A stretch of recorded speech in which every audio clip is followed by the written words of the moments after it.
Something is lurking in the water. Do you see it? Close calls like this happen with whales more often than you might expect, and although the people in these videos got away relatively unscathed, there's no denying that they were just meters away from being a whale's lunch. But what would happen if they hadn't been so lucky? Could a human body survived being swallowed by a whale? Has it ever happened before? This is what if, and here's what would happen if you were swallowed by a whale. If you've never seen a whale up close, it's hard to comprehend just how monstrous they can really be. To put it in perspective, the blue whale is the largest animal on the planet. Its tongue alone weighs as much as an elephant, and it can fit anywhere between 400 and 500 people in its mouth. But we wouldn't have to worry about one of these guys swallowing us anytime soon, because their anatomy makes it nearly impossible. Instead, we should be more concerned with their smaller cousin sperm whales. In 1891, reports emerged that a man had been swallowed by one of these whales, and although he lived to tell the tale, he would never be the same again. According to the story, James Bartley was swallowed when a whale attacked his ship, and he wasn't retrieved until the following day.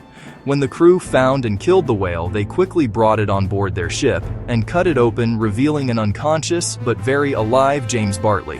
His face and arms were bleached white, and he was blind, all thanks to the stomach acids of the whale. However, as the years went by, people started poking holes in this story and questioned whether James had really been swallowed by a whale. I mean, wouldn't the stomach acids do more damage than just bleaching his skin? Well, with the power of science, we took a closer look, and we quickly discovered that if you get swallowed by a whale, coming back out with shiny white skin would be the least of your worries.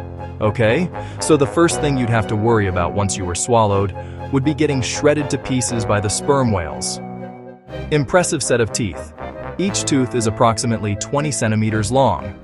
That's about the length of an average chef's knife, and whales have anywhere from 40 to 50 of these. Let's say you're lucky enough to make it past all of them. Next, you'd begin your descent down the throat. Not only would it be dark and slimy down here, but you also find it hard to breathe due to the lack of oxygen and an increase in methane gas. As the whale's throat muscles constricted in and out to help force you down, you'd also start to feel hydrochloric acid beginning to eat away at your skin. I know what you're thinking. We just got into this whale, and James Bartley's story already seems pretty fishy. Well, you're not wrong. But what would be the fun in stopping now? So next you'd be dropped into the first and largest of the whales for stomachs. You'd probably be in there for a while, but on the bright side, you might have some light in the form of a bioluminescent squid or tube being knocked on after your arrival. Sperm whales love neon flying squid. You'd better enjoy this brief light show, because after this, you'd just be tossed from one stomach to the next, with the acids breaking down almost all of your body until you're just a bunch of bones being unceremoniously ejected from the whale's anus. So yeah, it's pretty safe to say that there's no way you could be swallowed whole by a whale and live to tell the tale. Sorry, James, you may have been able to fool people in the 1890s, but we're on to you now, as vast as they are and as monstrous as they might seem to us.